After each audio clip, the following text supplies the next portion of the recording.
I just want to show off something that caught my attention, and because it was made by Yura, I felt like streaming it.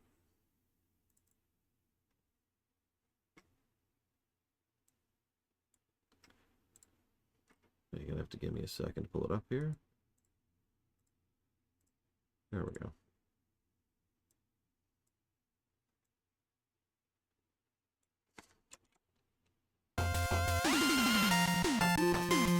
So this is Mega Man Maker, for those who are not aware with it.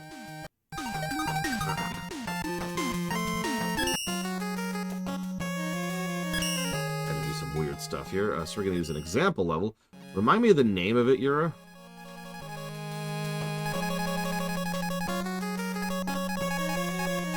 Somewhere down... L, that's it. Late spring. There it is. There it is. Okay, so...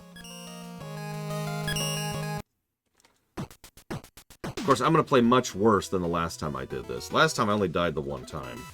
So now I'm going to die a bunch.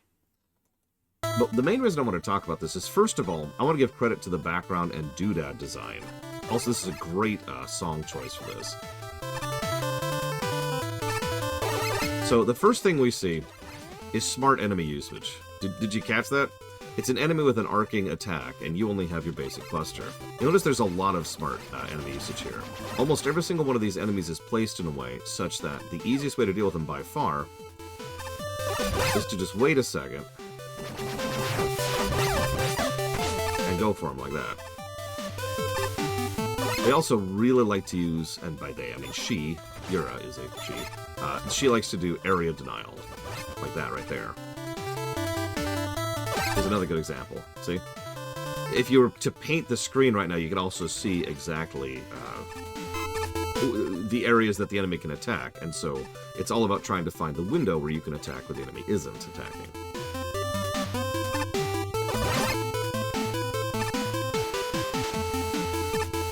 So then we have some basic platforming.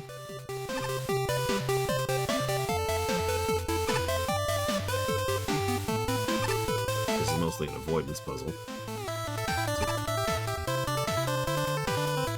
Also, checkpoints! Holy crap. Also, for some reason, the backdrop is all damaged and destroyed. Why did you destroy the city, Yura?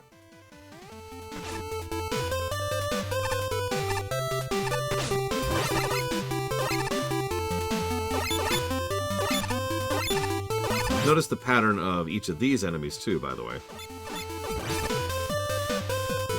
About proper movement to avoid things. I'm saying that wrong. But every single one of the enemies during this section is something where it's like, okay, we're going to attack in this range, and that's it. Cities exist to be destroyed. There we go. That was a little too early on that one. What's really funny is Yura says flat out, this is supposed to be Mega Man 1 homage. I didn't even catch that. Oh, also, I have to comment on how funny this is. So there's a Metul there. It's almost impossible to kill that Metul without getting hit, but the Metul does enough damage that the heal up that dropped right in front of it will restore the damage. So it's just there as a laugh. I found that funny. Anyways, checkpoint number 2. Now we're in the sewers. By the way, I love this doodadding. I love the trip. I love the trip through the city that we're going through here. So this is what we call pressure. This little section here is designed to make you freak out more than really it deserves to be freaked out over. It's not all that hard, as I just demonstrated, but it's there to freak you out a bit. Speaking of, I'm gonna go for the key. This is when I died last time. So getting in's easy. Getting out is not. And that's why. So that's our death. We'll accept a death. Let's see if we can do it our second time.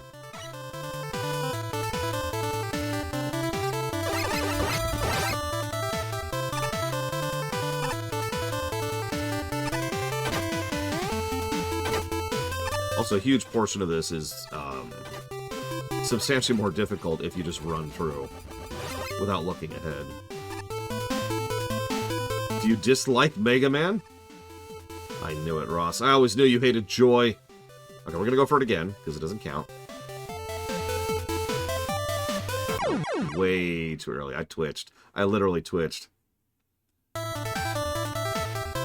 See, I'm psyching myself up too much. The more I think about it, the worse I'll do. I just need to go for the job. I'll show you what the key does once I get it, which I'm going to. You can also go under these, by the way. Show that off, too.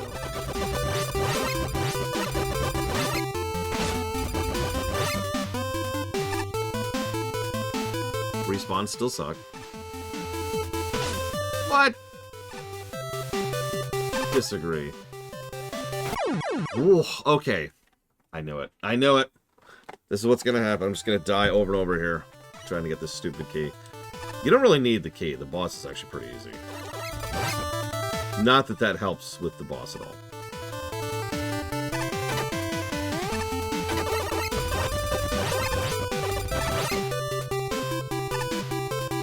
Not that I'm aware of, J. Palmer. I think you just have infinite lives.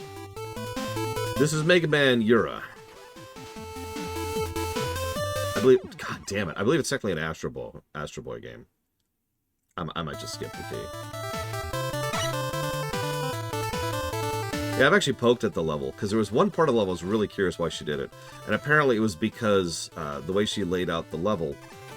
we already passed it, so I can't show it to you. But the way she laid out the level was that it would cause problems if she didn't put a spike pit there. And I'm like, why'd you put the spike pit there? Because the first thing I thought of was, I need to cross that spike pit. And obviously that's not true. I don't know why I went for that. I don't know why I went for that. Why am I so stupid? Okay, one more try. One more try. This is funny. I only died the one time doing this off camera.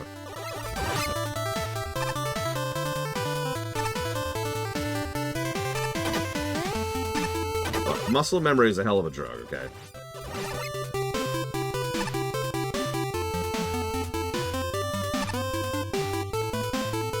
I actually do have an idea.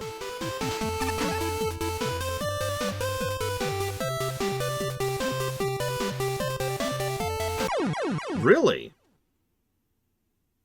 That's not how the physics work in original Mega Man. That's good to know.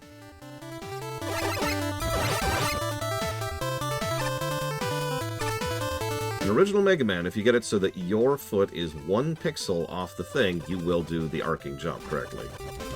For anybody curious.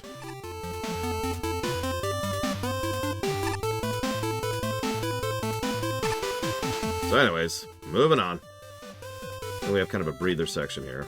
This is actually funny because we've got some pressure, but because the way how this is designed, they'll never hit you. They can't. That's why it's called pressure. It's there to freak you out a bit.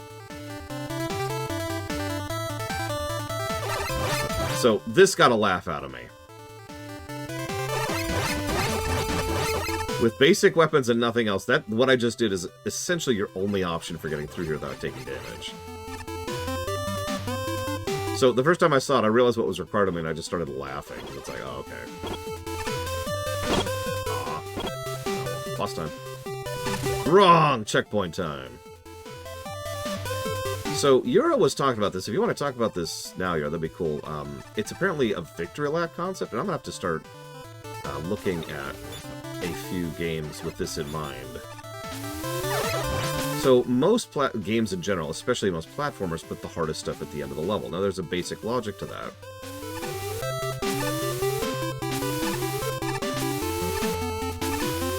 But... So this is what the key would have gotten us. We would have gotten the napalm power-up.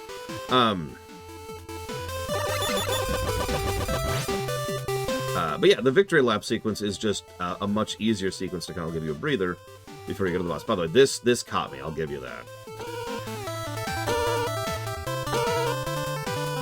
And boss time.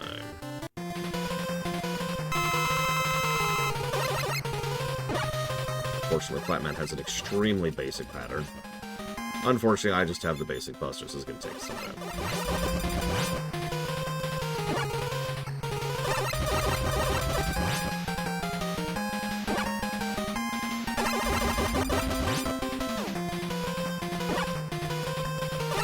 You can pretty much completely control him, as I am demonstrating here. Exactly, Rex. Oh, oh. Okay, I'll give you that.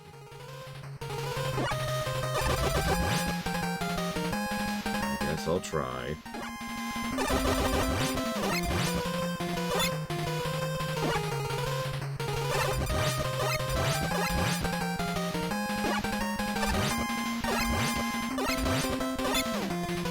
Whoops.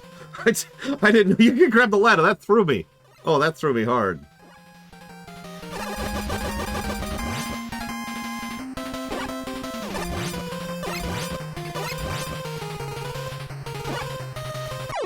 Oh, come on! Why, Mr. Red? Why would you put that thought in my head? Oh well.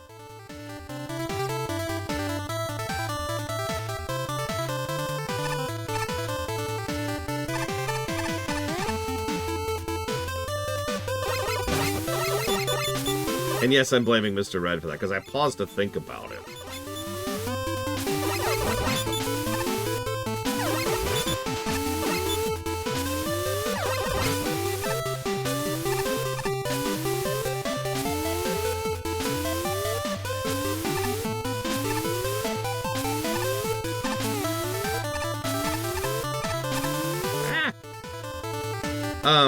So I don't know. You're more familiar with Mega Man Maker than I am.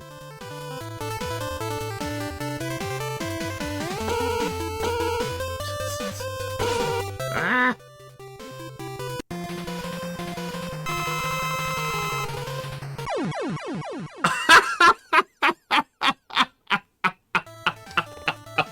There you go, Mr. Red. There's your answer.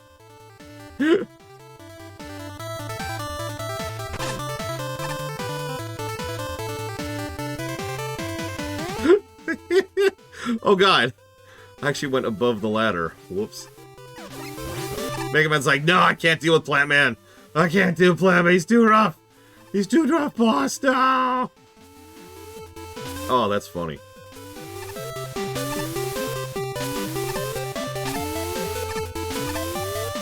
Anyways, overall a pretty solid stage. I'm actually pretty impressed with enemy placement, enemy specifics, level layout.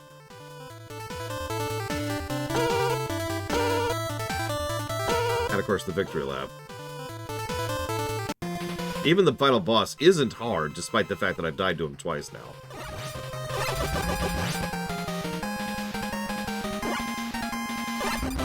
Although, I'm not sure if that second death really counts as dying to him. Like, does that count? I don't know.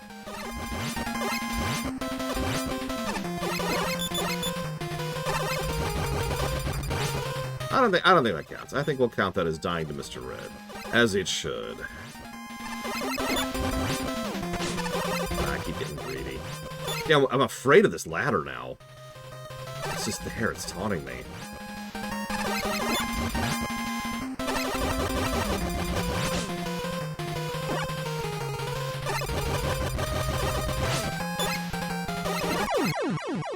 Down you go. No! I was gonna go down the ladder! I highly recommend Mega Man Maker, by the way, for anybody not familiar with it. Just to show it off a little bit. Hang on. Very, very, very briefly. Here we go. I'll show you the level I was just showing.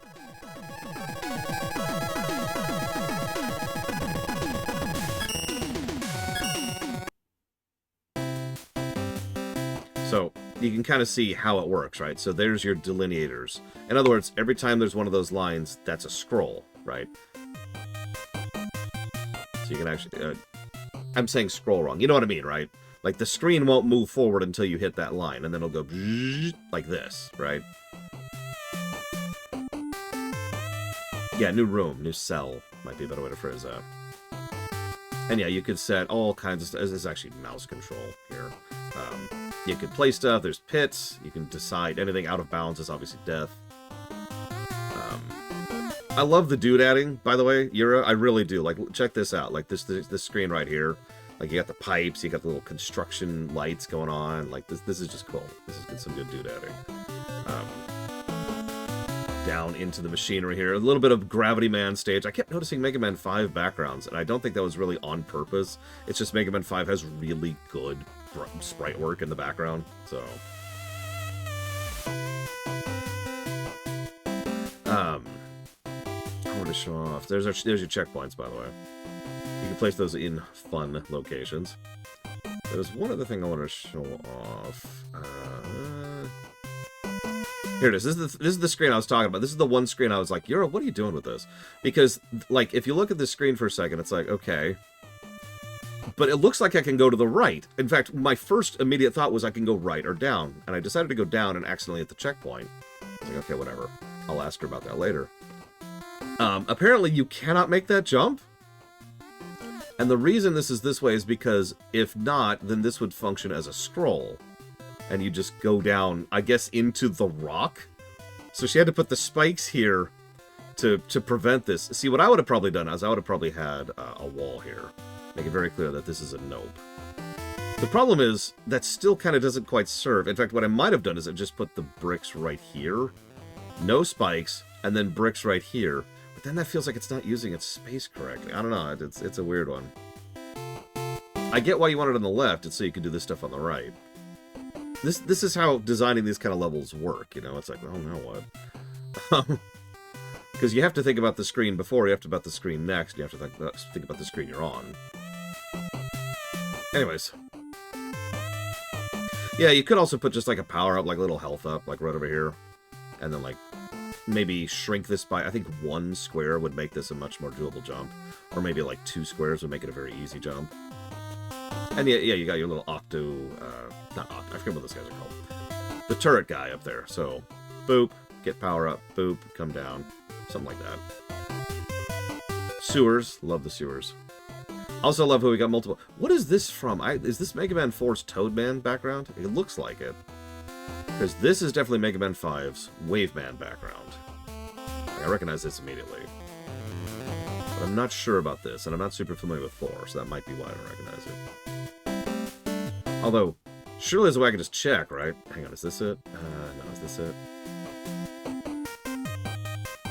How do I change the backdrop? Alt click.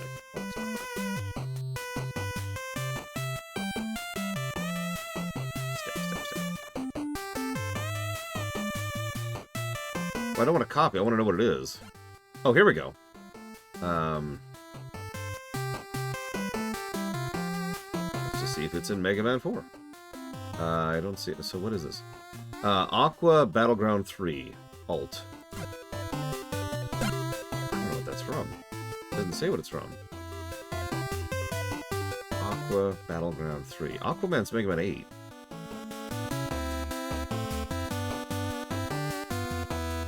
I notice it's not here. It's got to be one of the Game Boy ones. It has to be. It has to be. Right? What is this from? Identify your smelf.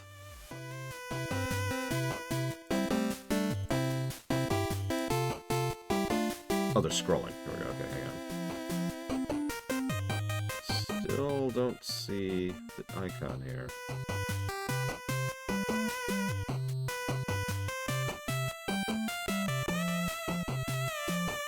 I don't know why we didn't have this battleground yet, but now we do. Is it 11? No. I've got to be blind then. I am not seeing it. Oh, there it is. You just recolored it. Yep, there it is. Okay, so it is Aquaman. So it's an 8-bit version of Aquaman from Mega Man 8. Gotcha. How do you recolor it?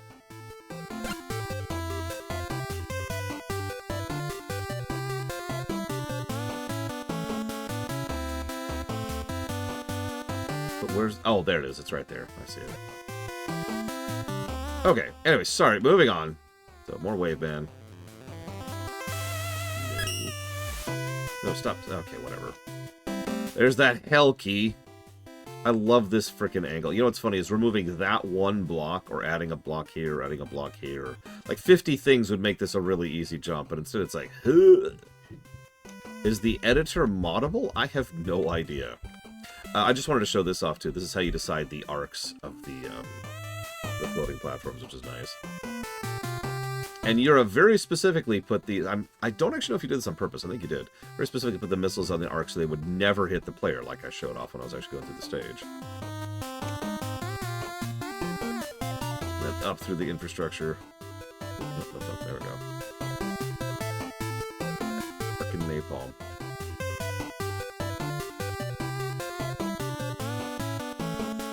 And of course, I love the usage of the Mega Man 2 intro screen for the final battle there. How hard is it to make a level editor? Very hard.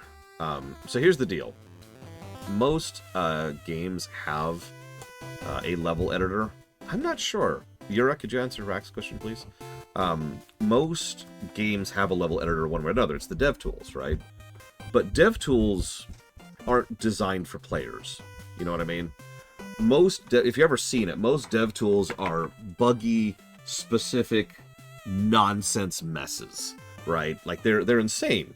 I've actually dug into quite a few in my years. I'll use Ashron's Call as an example, which just has the craziest goddamn internal editor that exists, because it requires you on crafting, like, a specific item in order to then attach a function to, in order to then be able to place something within the world, which then has to be attached to another function. It's nonsense to make it work.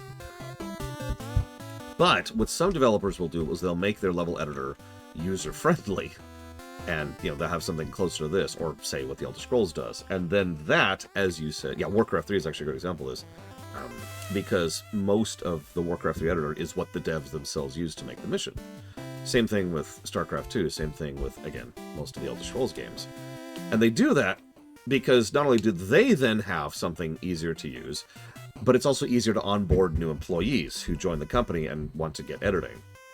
And obviously it makes for great mod support and custom map support. So it's kind of a win-win-win if you make a good level editor, which is weird because most companies don't. It's weird. I don't know why that's a thing. Anyways.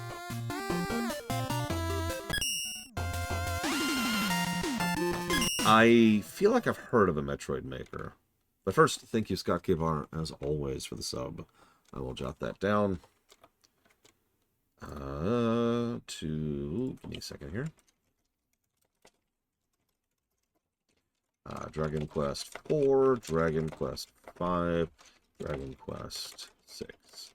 Yeah, no, I like the level here. Like I said, I meant what I said. Are there any Zelda makers? So if I ever get to the point of being able to put dealer's choice towards a game I want to play, there are 2 Zelda makers I want to try out. And I do want to try out both.